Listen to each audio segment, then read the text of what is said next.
Welcome back, listeners. I want to take a moment to thank you all for tuning in and the great feedback I've received here. Keep liking, subscribing, sharing, and hitting the bell so you can be notified when the next show airs. Also, feel free to email me at normnathanvos@gmail.com. This fourth installment of Norm Nathan's Vault of Silliness takes us back to October 17th, 1993. I'll call this Part 1, which is the 1 to 2 a.m. hour. Part 2 will air separately, which is the 2 to 3 o'clock hour. We have Sid Whittaker producing and Fred Jendren doing the traffic reports. Lots of great callers, such as 13-year-old Mickey in Acton, Mass., who gives us a great line that Norm wants to use to promote the show. Denise talking about her 1,000-mile trip along coastal Maine into Canada and other fun stuff. Jack, the retired architect, with a fantastic limerick. And David from Boston on late-night TV talk hosts.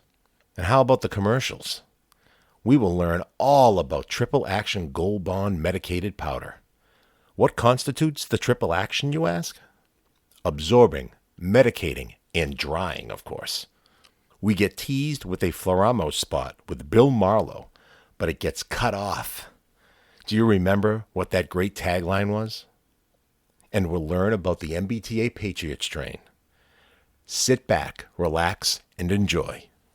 We're all listening closely for you because we want to know whether you're ready to move up or not. Okay. So I'll sit back here, see if you can project to us kids back in this end of the hall. All righty. And consider this kind of an audition, okay? Why, thank you. There's no pressure at all. All right, here we go. First of all, Norm and everybody, this update brought to us by the U.S. Air Shuttle. No problems right now getting from the airport to the downtown area. The Callahan Tunnel also in very good shape. The artery running smoothly in both directions. A lot of activity, of course, in the Kenmore Square area and the Back Bay areas downtown. But really no unusual delays, and the outer roadways, 128 and 495, also looking fine and dandy. Fred Jendren, WBZ 24-hour traffic network. U.S. Air Shuttle has the most convenient flights to New York, every hour on the hour between 7 a.m. and 10 p.m. No one takes off. Hockey League. And over here, I have tons of scores of football games. But I won't go through all of them. If you'd like to know, just give me a call and I'll pick out the score that you're looking for because that's the kind of guy I am. And it's 49 degrees. Let's take some calls. We'll go to Mickey, who's out in Acton. Hi, Mickey. Hi, how are you? Fine. How are you doing? I'm okay. You? Good. I'm okay. I'm okay, and you're okay. Yeah. I was just calling to ask about one of the questions that you never gave the answer to. Yeah, I don't know if I know the answer. I have the book here. Maybe I can look it up for you. What was the question? The smallest continent in population is probably Antarctica. But what about size? In size. Let me look here. See if I can find the answer. Here, because I do have the book Continents. Largest continent, it says. And we're looking for the smallest continent. Yeah. Okay, let me look under largest. They don't have it listed for...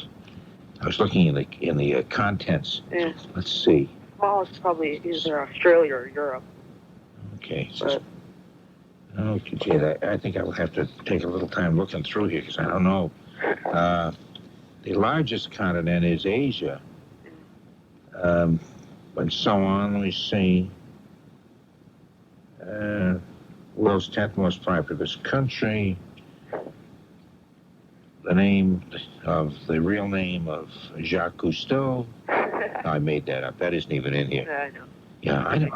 Yeah, I'd have to look that up when I have a little more. It's kind of hard to do that when you're on the air because then I'm kind of mumbling and trying to keep things going while I'm not. It says, what are the continents? Maybe in this section it says that. Smallest continent. Gee, they've all gone, too. By they've all gone, I mean Ken Davis, who had a couple of people with him. And I thought maybe one of them, I don't know. I really don't know. Oh. I don't know whether that's... Do you think Australia? Does that sound right? Yeah, Australia. It's probably the smallest. But yeah, I can't say that definitely because it doesn't really say that here, so that may not be. Hold on just one second longer. Sure. In fact, why don't you hold on for about 7 or 8 hours while I go through this, and maybe I'll come up with it. Continents. Let's see. It says continents, Australia, 135, 136. Maybe it says that. Right. Yes. Oh, we've got it. With an area of a little under 3 million square miles. Australia is both the world's smallest continent Yeah. and its largest island. Well, that makes sense. Yeah, It is one island. that's true. Its population of 17,500,000 is the smallest of the 6 inhabited continents. Hey, we found the answer. Yep. It's Australia. Were you going to say that? Yeah, that's what I would have said for smallest size. And you would have been absolutely right. I'm sorry he's gone with his books. Yeah. Well. Otherwise, we'd give you the prize. What grade are you in now? 8th. The 8th grade. That makes you about, what, 13? Yep, exactly. Hey, nice. It's nice you're up so late, and it's nice while you're up late, you're listening to us. I appreciate that. Well, it's better than nothing. No, I'm kidding. No, it's fun. Oh, I take that as a wonderful compliment, because I take everything as a compliment, even if it's delivered like that. You're okay, Mickey. Thanks for calling. Yeah, thank you. Bye. Bye now. I think maybe we could promote that way. Could you think so with our promotion department? Tune in Norm Nathan. He's better than nothing. Oh, will you stop? Will you stop that? Or Norm Nathan, he don't stink too bad. Something like that would be a good slogan. Hi, Denise. Hi, Norm. You kept your word. You called back. You know, so many of you women, you keep a guy in the dark. You say, "I'll call you," you know, after a date and stuff. That's and right. then you never call. And I'm so frustrated and humiliated and depressed over Well, that's how you know that we really like you, is when we do call. that. Is very, very nice. So I was carrying on with I think one of the talk shows, one of these never-ending TV talk things. Oh, yeah. I think one of the things was they were complaining the fact that guys always, after a date, say, thanks a lot, it was a lovely night, I'll call you, and then they don't, or they don't call right away. Well, And women get depressed by that, I guess. well, the phone works 2 ways, is my philosophy. Hey, that's right, too. See, Yeah. if you don't call the guys, why should the guys call? Absolutely. Both That's how I ways. got a husband, but that's another story. for Oh, another sure. time. You're very smug and arrogant about it now because you're already married. So you're not in that stag line anymore, so you don't care. Yeah, but I was for several years, one could say. After all, I was an old lady at 29 when I got married. 29 years old. Your folks must have been in a state of panic. Oh, of course. Anyway, before I do fill you in on this trip, which was fascinating, sorry we didn't see you at the Roxy. We were there, too. Were you there? You saw? What did you think of Joel Gray? Fantastic. Isn't he something? Oh, what a performer. He Really is. The interesting thing is, he came with his own rhythm section and all that, and leader of the band and stuff. Right. But the rest were musicians from Craig Ball, who has the White Heat Orchestra over there. Yeah, and we they hung had around a little while to hear them. Yeah, and they just had one rehearsal, I guess, this past afternoon, and it was tricky. It was a tricky arrangement, you know, and that kind of stuff. But they played very, very well, and he is such a lovely entertainer to watch him. That's come close. I don't want everybody to hear this. I've always wanted to be a song and dance man. Oh, I can You know, see I you want up to be out there with my straw hat, And just the singing away and dancing away, Oh, yeah. and breaking your heart. You know, really, really getting to your soul, making you cry with by singing sad songs that making you laugh and dance, telling jokes. Well, maybe you can do an apprenticeship with Joel Gray. Yeah, see, but I'm starting to push. I'm getting along in the tooth. Maybe if I could start life over again, wouldn't it be nice if we could do that? Well, the Buddhists say we do every time we pass on. You think so? Because I always had this vision that we'd get to the end of our lives and we go to, I don't know, St. Peter, whoever it is. And they would say, "Well, Norm," or "Well, Denise, that was interesting the way you handled your life, but that was just a rehearsal. That was kind of a dress rehearsal. We're going to let you go through it again, and this time kind of improve on what you did based upon what you learned the first time around." Would that be nice? Now we're getting into the real performance is the second time. Well, you sound to me, Norm, like you're a Buddhist. That's what the Buddhists say, that you keep every time you keep improving until you ultimately achieve nirvana and become one with God. I never thought of anything quite that exalted. Oh, yeah. I just wanted another chance so I could, I don't know, so I could begin again and do all the things I didn't get a chance to do the first time around. I hadn't thought about becoming one with God exactly as part of the deal, but that'd be okay. Yes. Before I do get on to the subject the trip, because I do have to tell you about it. Oh, yes. You mentioned Joel Grey, and he did do some of the work of his dad, Mickey Katz. Well, what's fascinating is there is a album that was released last spring by a guy named Don Byron, who is a black clarinetist, a guy in dreadlocks. And he used to play clarinet with the Klezmer Conservatory Band, and he did an album on the music of Mickey Katz. Really? Yes. Son of a gun. Yes. He says he's always found Yiddish music to be fascinating, even though it certainly is not his roots, and he did a whole album devoted to Mickey Katz. Well, that's funny about Mickey Katz. I can understand musicians in general, and especially black musicians doing the klezmer stuff. Right. Because that's kind of like it, because it's jazz-oriented, and it's in a minor key, and it's... yeah, I wouldn't think any musician who played jazz at all would be uncomfortable playing that. I would think that they'd be fairly comfortable doing that. Yeah, but the Mickey Katz stuff, that's a whole other thing, because that's like a Jewish version of Spike Jones. Exactly. And so the name is Don Byron, if you ever run across this guy. He's great. I will look him up. But anyways, this trip, we drove all the way up the coast of Maine and into Canada for a bit.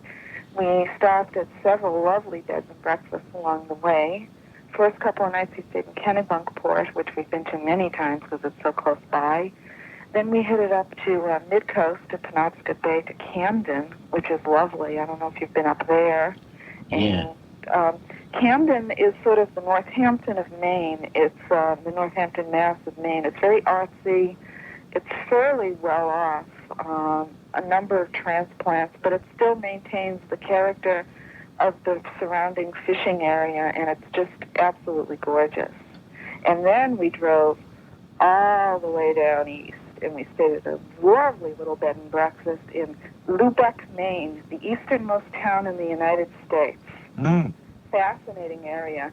The prime industry up there, as you can imagine, is fishing, and there's a sardine factory in town. There's even a sardine museum in town. A sardine museum? Yeah, unfortunately it was closed for the season, so we'll have to go back to find out what's in the sardine museum. Isn't it wild? They have museums about everything you can think of. Oh, yes. Yes, we also drove right across the bridge from Lubec. Literally, it's a short, about quarter-mile bridge, is Campobello Island. Oh, that's really way up north. Right on the Canadian line? Yeah. That's Campobello is part of New Brunswick. Yeah. And we saw the Franklin Delano Roosevelt Summer Cottage, which has been maintained beautifully. As a matter of fact, it's part of Roosevelt International State Park, which is the only park in the world that's jointly administered by two countries. Oh, really? Yeah. By the U.S. and Canada. And they give lovely tours of the Roosevelt Cottage. And there are some beautiful, awe-inspiring vistas from the island. In the summer, you can actually see whales and seals right from the island, from the East Quoddy Head Light.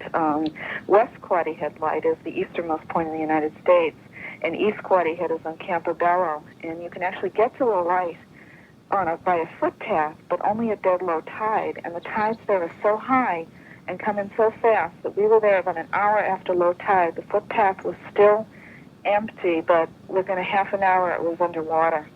It's amazing. You can actually see the tide turn around. It's such an extreme tide. It's just such an amazing area. How long were you gone? We were gone for 10 days altogether. Well, you gave yourself a fair amount of time then to cover that area. Yeah, and then we left on a Friday and returned to Boston on a Monday, which was Columbus Day, 10 days later.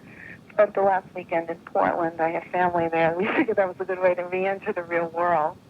And it was just, that down east area is just so different than around here, because people who may drive up to, say, southern Maine to go shopping in, say, Kittery, or even spend the day in Portland, you don't get the real flavor of that whole culture and that whole way of life with dependent upon the sea, and it's a much slower pace.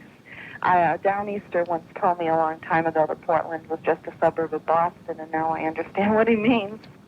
Oh, yeah, it's funny when you travel around the country, too, you get a different perspective on things. I remember being out, for example, growing up, you would think of Ohio as west, not the western part of the United States, certainly is pretty good distance west from here. Mm-hmm. And I remember being out in, I guess out in the Los Angeles area, and meeting somebody and asking where he's from. He said, "I'm from back east in Cleveland." Right. And I'd never, well, if you look on the map, Ohio is certainly on the eastern part of the country, Oh, yeah. and it's certainly not west.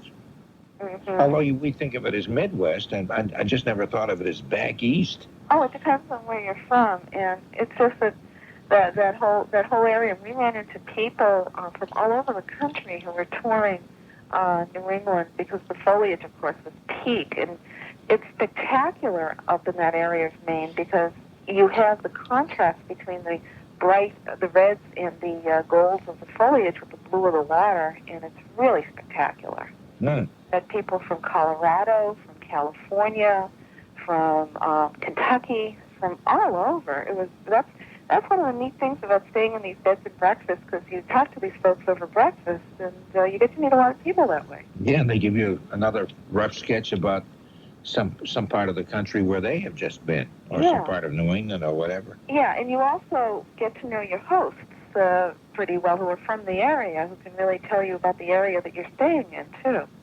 So it was just a wonderful trip, and it's such especially up way down east, you really get, when you're standing there and looking at these rocks and this pounding surface, really into the earth feeling. It's really something. It's really awesome, for lack of a better word. That's a pretty awesome word. That's a good word. No, I mean, not awesome like the kids say for everything. I mean, it is truly awe-inspiring. No, it is truly awesome. You're saying the word in its true meaning. Yeah, Yeah, absolutely. yeah. So I just wanted to fill you in and tell you it's just a remarkable trip. It sounds lovely, Denise. We put about 1,000 miles on the car and just had a great time. That sounds great. You've inspired me to maybe take the same trip. I haven't been too many places lately, although we were down at Fort Myers, Florida, right, this past spring to catch the Red Sox spring training. And it's the first time I've been traveling in a whole lot of time. But we used to travel quite a good deal. Oh, it's wonderful. In fact, on our honeymoon, Norma and I on our honeymoon, we went up through that area, up into New Brunswick, and then around Rimouski, the Rimouski Peninsula up in Canada. Mm-hmm. That kind of stuff. The first night we spent at the desert of Maine. Well, now, where is that? I've forgotten. The desert in Maine is actually right near Freeport. Oh, Freeport. That's where it was. Yeah, Freeport. Yeah. I remember the first time, because we just had got married that day. Mm. And we weren't sure we wanted to be married at that point. You know, it is when guys love the chase for a woman, and maybe women the same thing. But when you finally catch the person you're going after, and you've actually set a date, then you're not quite sure. I mean, the chase is one thing, and it's so heady and you're so excited by that, you don't think in terms of now what's going to happen until after the chase is over. But I remember getting married and wondering, well, I don't know, I had a nice room by myself, and well, I need to get married. I have to live with somebody, and the whole thing seemed frightening to me. And Norma didn't really want to get married either at that point.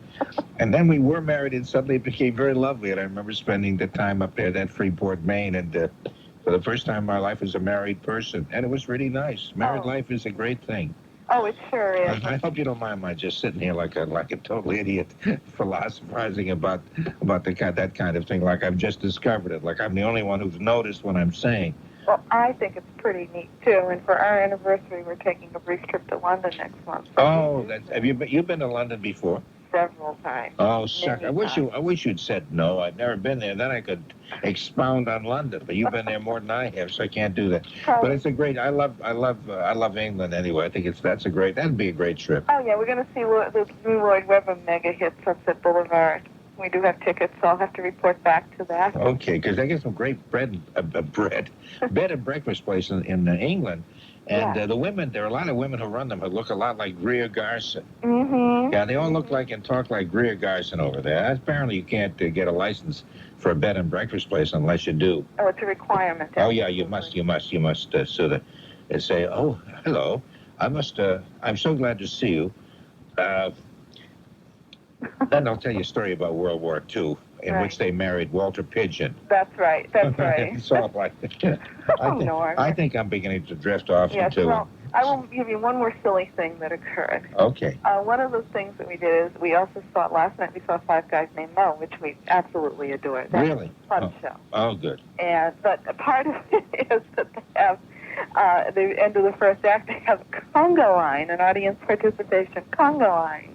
And me being the fun-loving person that I am, I, of course, had to participate. Well, because of that, I now have a pulled hamstring muscle. Doing a conga line? Yes, I don't know how I did Oh, you must be in great physical shape. That's funny. You're talking to a person who boogies from way back. And, that's funny. Yeah.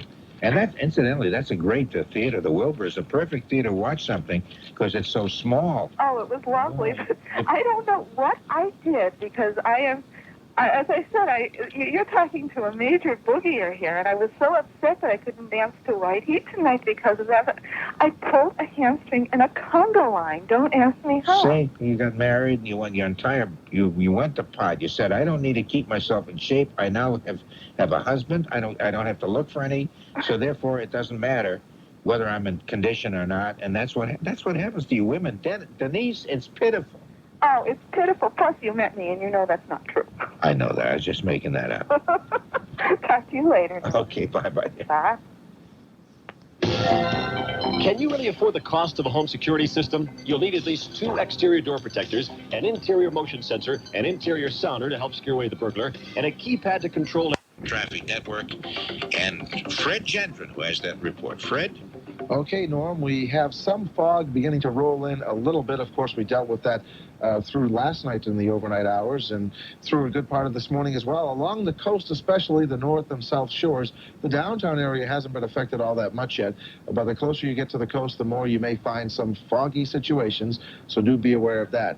Elsewhere, though, we're in fine shape downtown. The lower deck and the Tobin move very well. Airport tunnel's okay. Just took a quick peek over at the expressway. No problems getting out of town right now. Just some steady volume headed down towards the Braintree split. Fred Jendren, WBZ 24-hour traffic network. Michael Cook of Grand Prairie, Texas, is telling us about his skin problem. Just a heat rash or a heat-type itch that left unattended gets totally out of hand. An itching feeling made you want to scratch. But Michael Cook got relief using Triple Action Goldbond medicated powder. It felt like it was going to work when I put it on, if that makes any sense. Goldbond powder. Cool, almost a cleansing feeling.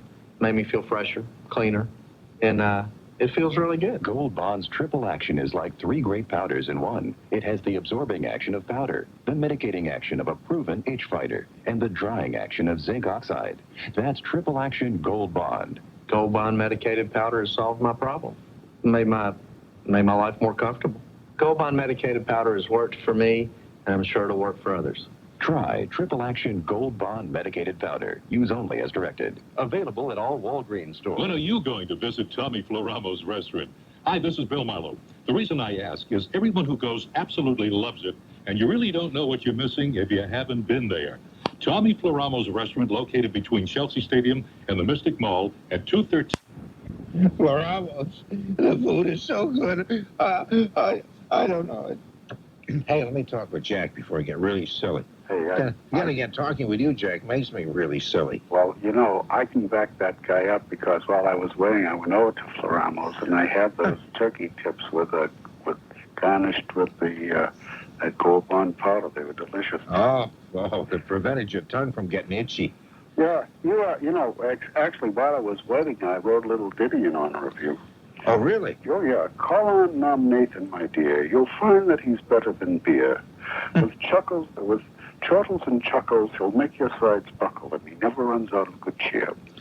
Well, that's a little limerick. How about that? That's okay. Yeah. Oh, well, that's just a darn nice. Well, you inspire me to great heights of genius at times. Oh, I'm so glad about that. So glad about that. Hey, you had a great program tonight. I really enjoyed that guy. Oh, the geography stuff. Oh, yeah. It was impossible to get in, but I still enjoy it tremendously. Yeah, the lines were jammed the whole time he was here. You know, he hit on a subject there that was very fascinating because I became a bit of an expert on it years ago when we had a contest finding out what were the 7 ancient wonders of the world.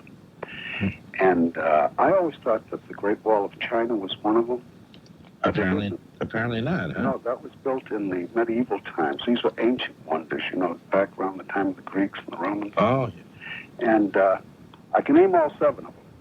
There's the Great Pyramid of Cheops. They said the pyramids, but actually it's only one pyramid. It's the Great Pyramid of Cheops. The base of that pyramid, I'll give you a few statistics on some of these things as I name them. I was hoping you would. The basis of the Great Pyramid would cover the Back Bay. Really? Yeah. I, being a retired architect, know all these fascinating things. That's true. That's right. You are an architect. Yeah. That's right. And the Hanging Gardens of Babylon, of course, you mentioned that. Then there's the Stolai, or the Temple of Zeus. That was nearly 400 feet long. One of these Greek temples. At Olympia. The Temple of Zeus. Yeah, at Olympia. Yeah. And then there's the Mausoleum of Halicarnassus. Now, this is a tomb. Can you imagine a tomb being close to 150 feet high? And that's called what? Say that again? The Mausoleum of Halicarnassus. Oh, yes. Located near the modern coastal Turkish city of Bodrum. Right. Yeah. Right. I'm looking at Ken's book. Good. The Temple of Artemis was another similar type of structure, not quite as big. And the two that always fascinated me the most were the last two, the Colossus of Rhodes and the Lighthouse at Alexandria. The Colossus of Rhodes was a statue that stood across the harbor at Rhodes, and it was 110 feet high, a statue. 110 feet high. I guess it collapsed in an earthquake.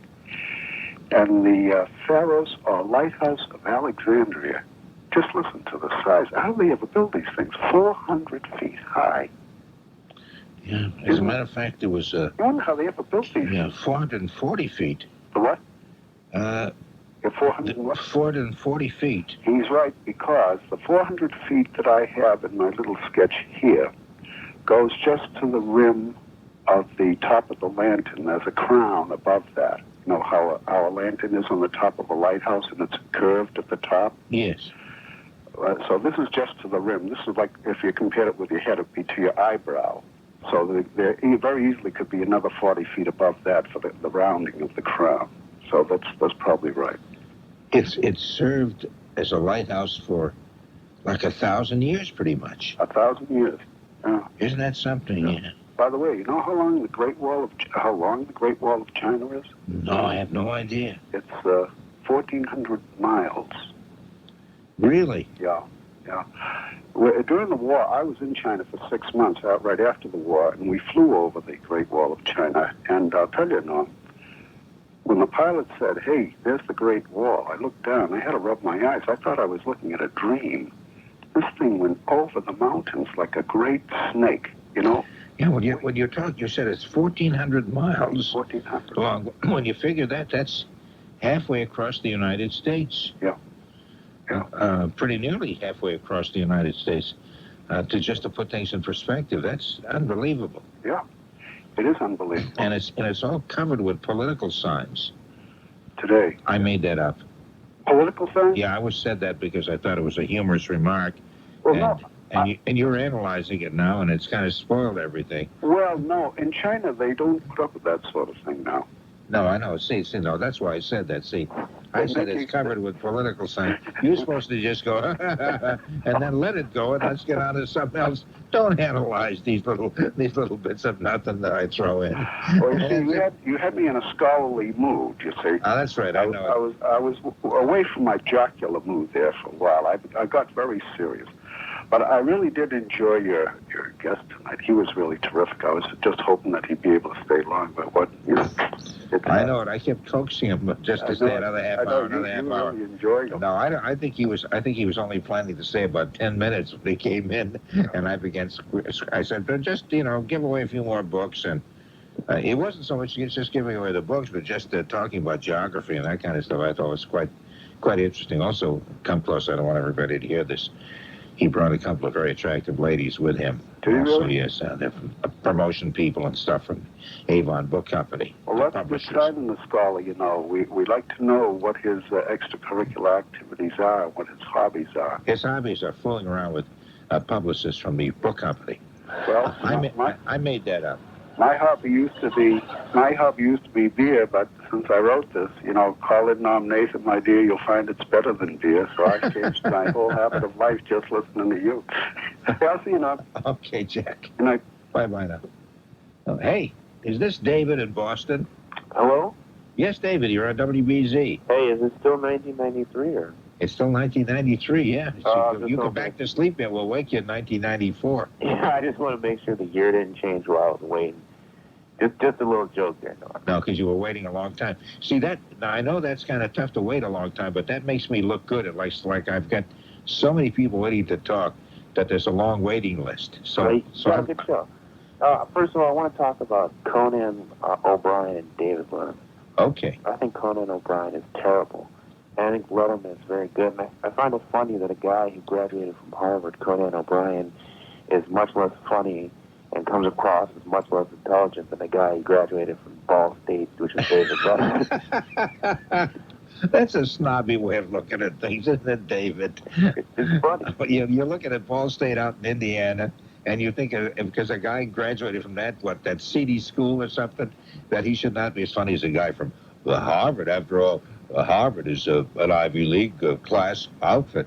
No, I don't. I didn't mean to call Ball State seedy. I don't know anything about Ball State. But I agree with you. I think David Letterman is very, very funny, and he becomes funnier every time you see one of these newer comics like Conan O'Brien and Chevy Chase, who still is embarrassing to watch. I feel sorry for him. I'd much rather go to the dentist than watch Chevy Chase. You'd rather have root canal work, wouldn't you? I really would. That's what I was going to say. I mean, I really feel sorry for Chevy Chase and Conan O'Brien. I mean, these people are pathetic. I mean, it's like they're trying to be bad. Now Conan O'Brien is much funnier than Chevy Chase. You wouldn't put them exactly in the same category, would you? Yeah, that's not saying too much. No, but Conan O'Brien looks like he's having fun. He's laughing and he's relaxed and loose. And when you're watching Chevy Chase, you can almost see the nerve ends coming out of his fingertips. He's so uptight. He reminds me of a producer I used to have on this program up to last week. It was the same, kind of staring at you, waiting, just hoping to say something funny, you could see that coming. Chevy Chase, number one, has not ever made a really funny movie. No. And he's also been guest on other TV shows, and he sat there trying to be funny and never has been. I don't understand why they hired him in the first place. It's unbelievable. I mean, no, he hasn't shown a thing since a few funny bits he used to do on Saturday Night Live. Since then, it's been downhill for this guy, who's a nice-looking man and probably is very funny if you know him individually. But he has not done funny stuff in years. So I don't know why they hired. They should have hired us, David. What's wrong? I think they should. Letterman can make, just even little things seem funny. Like, you have this young lady on the show. I think she was 21, 22, something like that. And she was talking about something, and she goes, well, I don't like people. Is that a, misanthrope or misanthrope? And Letterman's like, well, actually, I prefer the word misanthrope.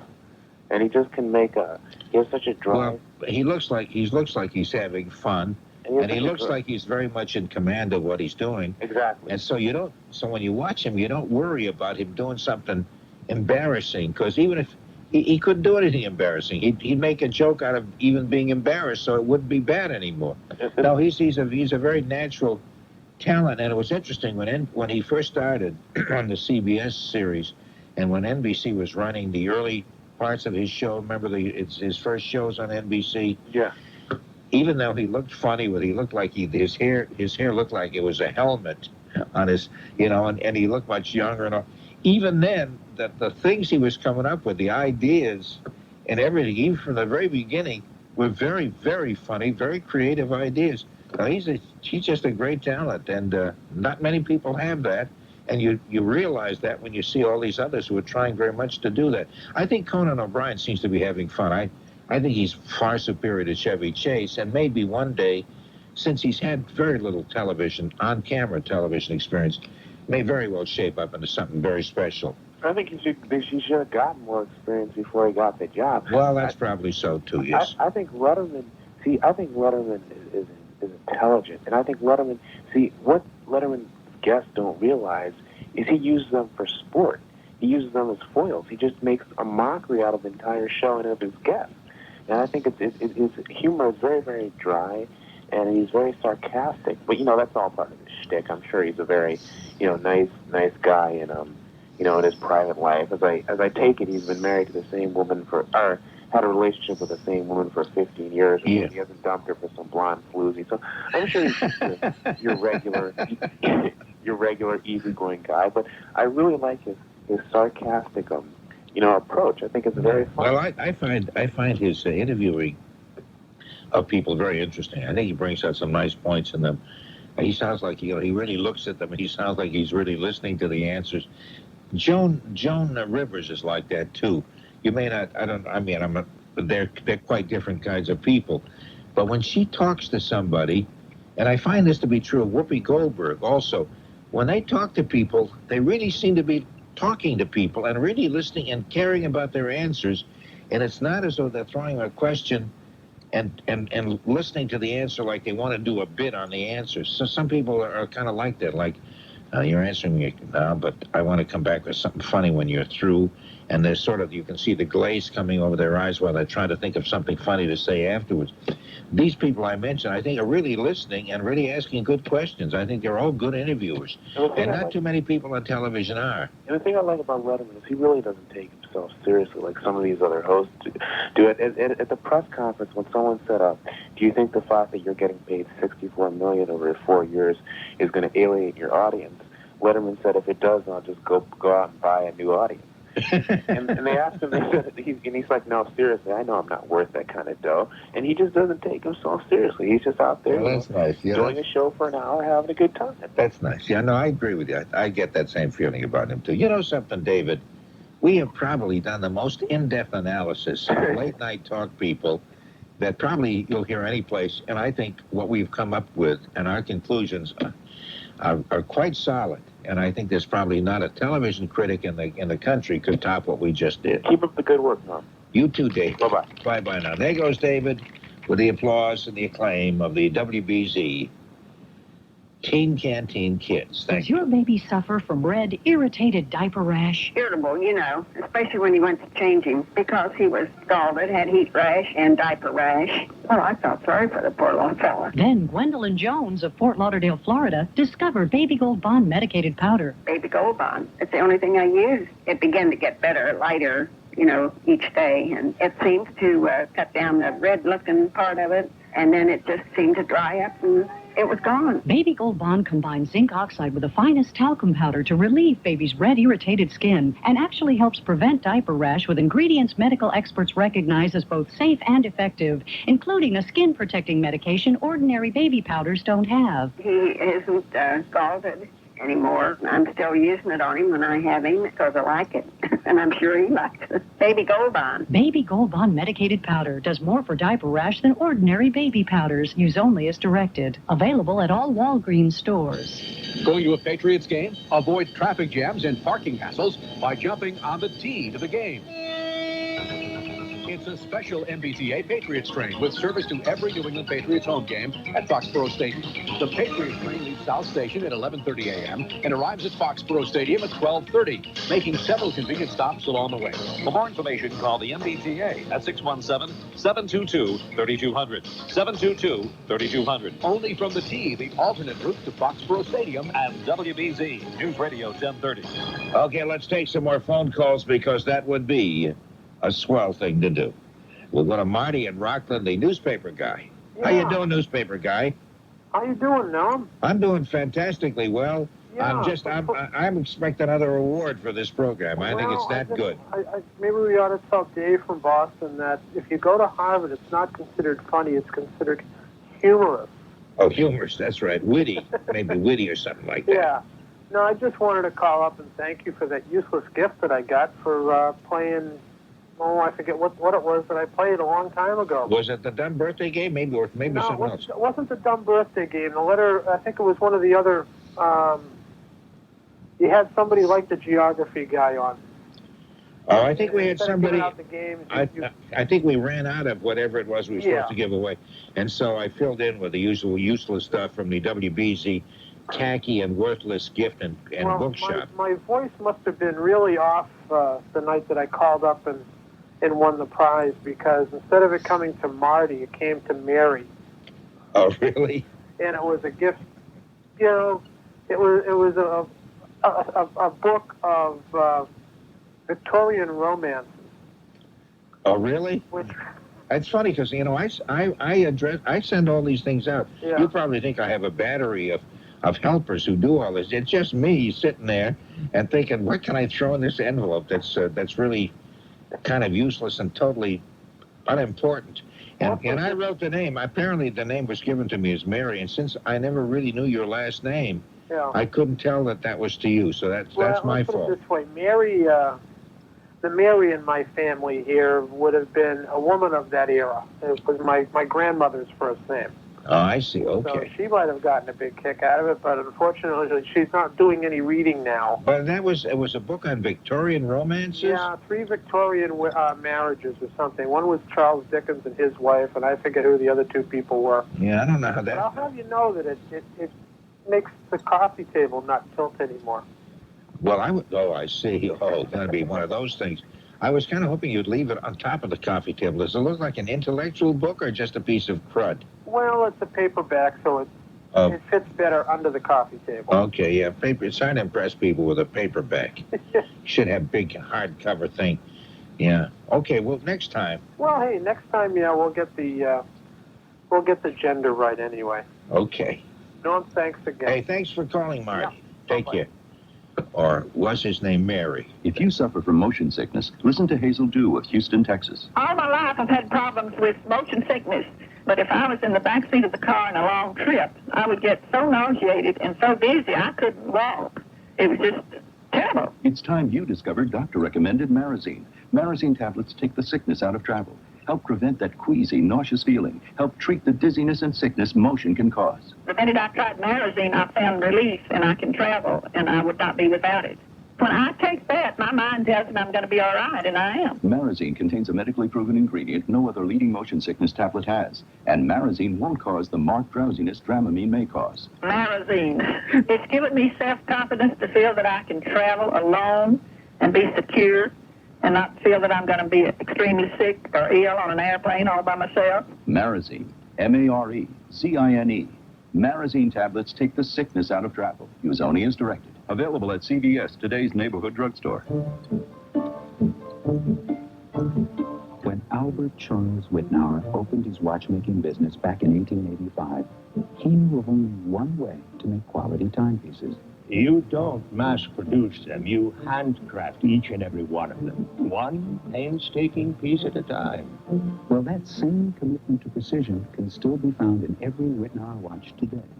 Case in point, the Whitnauer Long Life model, crafted with a titanium casing and an award-winning design. This unique model includes a remarkable battery that lasts for 20 years, which is in keeping with a legacy that has endured for over 100 years. Or as Mr. Whitnauer would put it, It's the difference between a watch that simply tells time and a watch one can keep for a lifetime. it's no wonder the Whitnauer watch is known as the watchmaker's watch. Well, by the hands on my Whitnauer timepiece, it's time to end the show. But before we do that, let's recite that limerick one more time. Call on Norm Nathan, my dear. You'll find that he's better than beer. With chortles and chuckles, he'll make your sides buckle, and he never runs out of good cheer. Closing the vault and riding the radio waves home. For the just so darn nice Norm Nathan, I'm Tony Nesbitt.